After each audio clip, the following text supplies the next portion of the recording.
So welcome to Beginnings. Beginnings, the idea behind this podcast is to kind of see where some of your favorite talented country artists come from, where they are now, where they're going. So I appreciate you making the time this morning. Your new single, Lovin' Gets in the Way. Kind of a bit of a rock edge to this dude. It's is it inspired by a real person, or is this just something that popped up in a writing session? Man, we put this record out. We picked from about 300 to 400 songs that I've written over the past several years in Nashville. And there's 2 outside songs on the record, and that's one of them. Okay. And it was co-written by Jason Aldean. Really? Yeah. Okay. And so my producer, the producer of the track, Neil Thrasher, he was a co-writer on it and wrote it with Aldean a couple years ago. I ended up hearing it like on a hunting trip or something like that with Neil. And I was like, dude, yeah, I got to cut that song one day. I was like, there's something about that song, man. And he was like, well, I don't know if Aldean's going to cut it. So fast forward like 2 years and it was still on the table, and fortunate enough to be able to put my own twist on it and get it out into the world, man. And we've been getting some really good feedback. So yeah, we're pumped about it. Good. You should be. When it becomes a hit, next time I talk to Aldean, I'm going to ask him that question. The song you regret giving away, maybe it'll be this one. That's right. That's right. All right. Now let's go back. It is beginnings after all. So let's start off by going back. What was like life for you as a kid? Typical childhood for you. Man, so I'm from outside Harrisburg, Pennsylvania. 2 older brothers, mom and dad. We were outside all the time. Grew up hunting and fishing and camping and everything outdoors, and sports. And man, I started playing guitar when I was 6. Okay. So that's all I did. I mean, besides all our, being outdoors and stuff, playing guitar and country music. I mean, I was captured by that, like at a young age. So it sounds crazy to say, but from then on, like that's what I was going to do.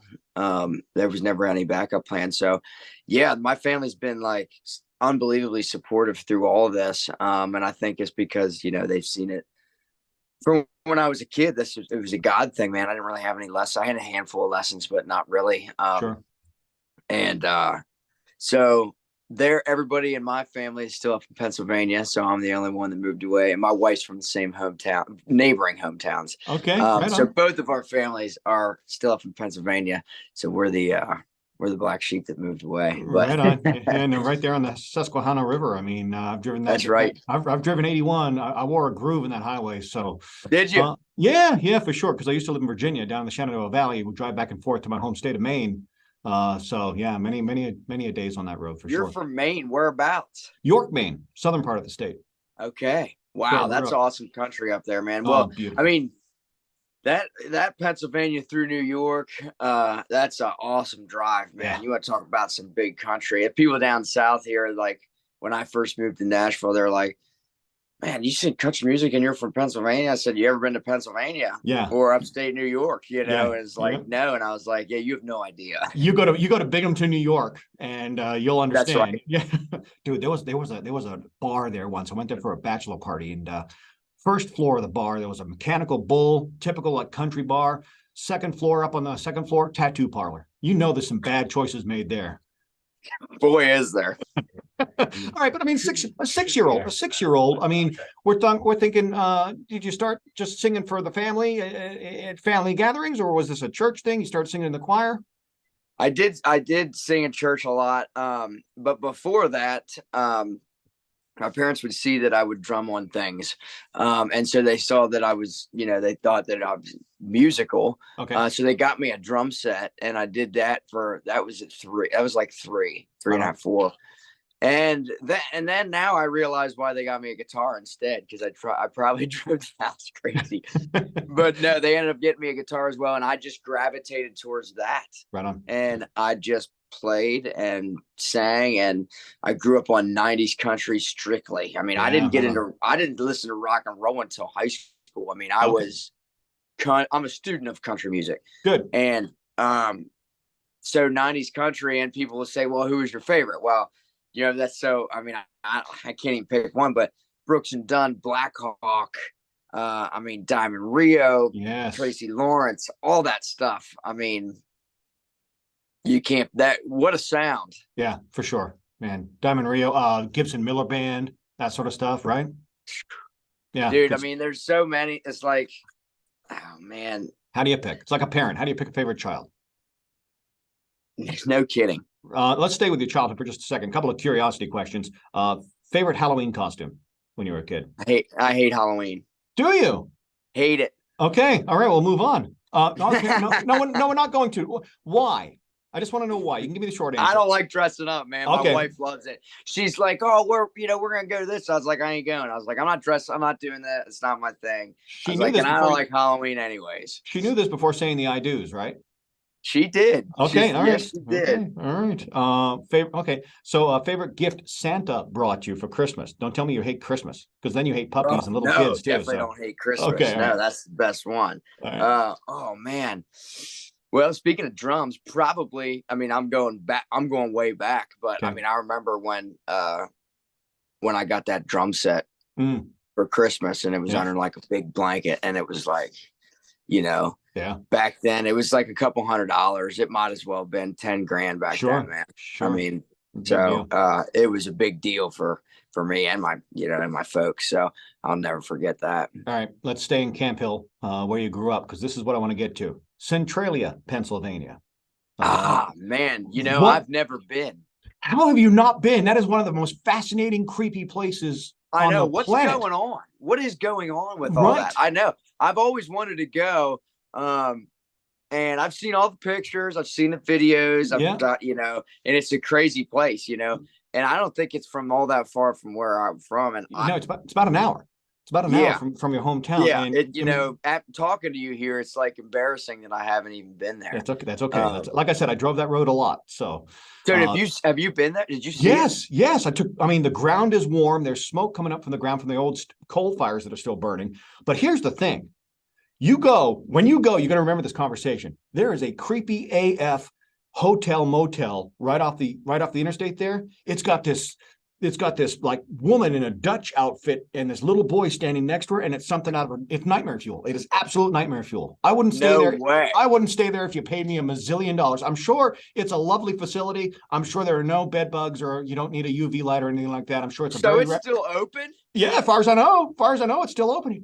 I thought you were saying like this old hotel was like closed down. No, it was open when we went. And granted, it was 10 years ago or so. But that's why I was Googling right before you came on, because I thought of that.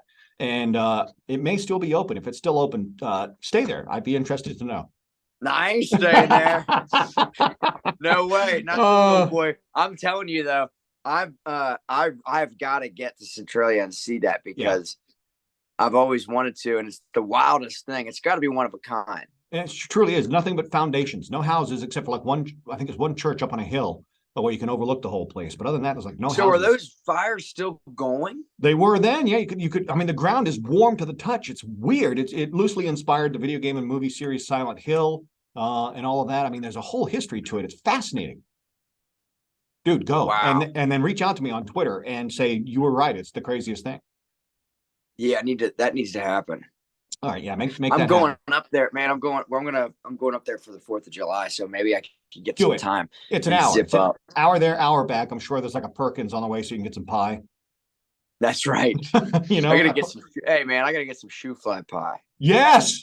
See, man, Perkins for pie on Interstate 81. You just can't beat it. Can't beat it for sure. All right, what's the biggest thing you're into right now, like a hobby or an interest that has nothing to do with your singing and songwriting?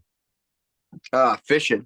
Okay. I hate to sound like a broken record with the outdoors, but yeah, I was just up in Canada on a big fishing trip, catching northern pike. And it was unreal. We had no cell service, and it was just unreal. I went up there with my family, and I've been on the road traveling a lot lately, playing all over the country like the past 4 weeks. And so then I came home for one day, and this trip had been booked for like 3 years. Nice. And so we zipped up there, man, and just had an absolute blast. So right now, fishing, man. Love it. It's happening. Anyone ever tell you you're giving off like a Christian Slater vibe? Yeah. Okay. Yes. All right. So it's not just me. It's not just you. God, is it a real thing? Yeah, I think it is. I mean, I'm looking at you right now. I'm like, God, it's Christian. It's like a young Christian Slater. I mean, maybe a bit before your time, but if you know, the Google's there, so go to the I interwebs know and people. yeah. Yeah, a lot of people have said that. All right. Strangest food that you would deep fry and eat. Oh, strangest food that I would deep fry and eat. Yeah, I heard from the. Rattlesnake, and I've had it. Oh, I've had rattlesnake too. So yeah. All right. Good. I That's mean, I good. don't know how strange it is, but for some people, that's For some pretty people, strange. sure. Yeah. I mean, when I had it Yeah. when I was out in California as a kid, and of Did you course like it? yeah, I did. I mean, you know, I'll eat it. Look at me. I'll eat anything. There's very little I won't try. So You like sushi? yeah, oh, yeah. Yeah, I love Yeah. sushi. See, I don't go there. No No? sushi for me. Okay. Maybe what if we deep fried Texture. it? What if we deep fried it though, dude? Because I hear you like deep fried foods. I do like deep fried foods. You heard that. Okay. All right. On a serious note, I appreciate you doing the important work and playing prisons. You've played prisons in the past, and I think that's important. My wife Amy is in the uh, prison system as an employee, not as a resident. But you know, she and I are talking all the time about the importance of rehabilitation for the residents, and that's part of the important work, I think, to give them a little something, you know, outside of their day-to-day lives in there. And I think what you're doing is really important. Thank you, man. Now that was a special thing. So I played the prisons for 10 years. Mm, And a friend of mine worked at one of the state prisons in Pennsylvania, and he said this was back in 2011. sure. So yeah, and he said, "Man, we never had country music in there, or music really at all around Christmas time." Well, I had this idea. I want to bring in, you know, if you were ever think about coming and playing for the inmates, I was like, I ain't thought about doing that before, but it's total Johnny Cash. Sure. Yeah. Um, This is a great move. It is a So strong I move. went in there that first year. You could hear a pin drop, man. I was just solo acoustic, 250 inmates on in bleachers and gymnasium, and it was the impact it had, and it just blew me away. So my phone started ringing actually the following year of all these state prisons because word kind of traveled organically, and so I was like, well, I'm going to do it. This is cool. I'm going to do a prison tour. There's like 25 state prisons in Yeah. PA, something Nice. like that, Yeah. and I've played most of them. And so every December, I would from December 1st till like right before Christmas, I would spend that whole month and go all around and play them. Yeah. And, dude, the feedback was so unreal that Yeah. like I was, you know, felt like I was having an impact on these people's lives through songs that, you know, either I've written or a handful of covers. Yeah. And that's like, man, that's the power of music, especially country, because it's Yeah. so lyrically driven. So, Yeah. and I'm talking to guys afterwards saying, man, this whole experience changed my life. Yeah. Good. So it's like, and I get messages from people often. The guys that have since got out are family members that will reference a show or a song from 2015 Yeah. or whatever and saying, hey, that was what really got him on a good path. And it's like, holy cow. Oh, what a gift. That's powerful, man. Yeah, for sure. All right. I know you've given up a lot of your time, a little extra. I know we've gone a little long here, but one final thing, and it kind of leads out of what we were just talking about. Strangest gig you've ever played. Oh, strangest gig. I think I remember talking to Ashley McBride a while back. She said she played a strip club for like 4 hours. Yeah, I ain't never done that. Okay. All right. Man, all right. Yeah, I know this is probably rapid fire, but now because I would have said the prisons. Okay. Strangest gig. Let's see. Okay, here's one for you. Got it it. was a rat hole bar Okay. somewhere in Alabama, Ooh. and we're playing. This is like 2000. This is probably 2011, 2012. Got it. Full band. We're fired up. Nobody shows. Oh. Okay, Yeah. so nobody shows, and it's a door deal, right? So I get paid based on the tickets being Sure. sold. This is early in my career in Nashville. I just moved to Nashville. Sure. Sure. So just figuring out, just started, get my band together and everything.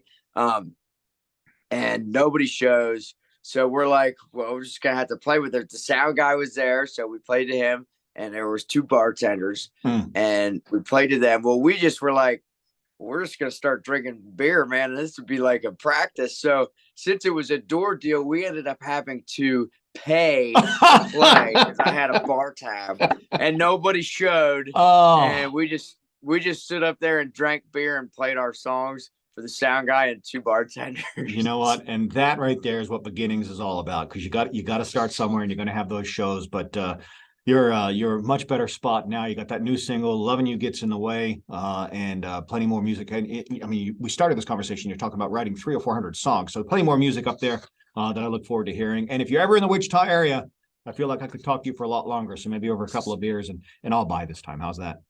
Hey, I'd love it, man. I appreciate it. Thanks for taking the time and having me on. Yeah, absolutely. Get to Centralia, and I want to know what you think when you go. Yes. All right. All It's right. going to happen. Hey, Ben, thanks so much. Great talking with you. See ya. Bye.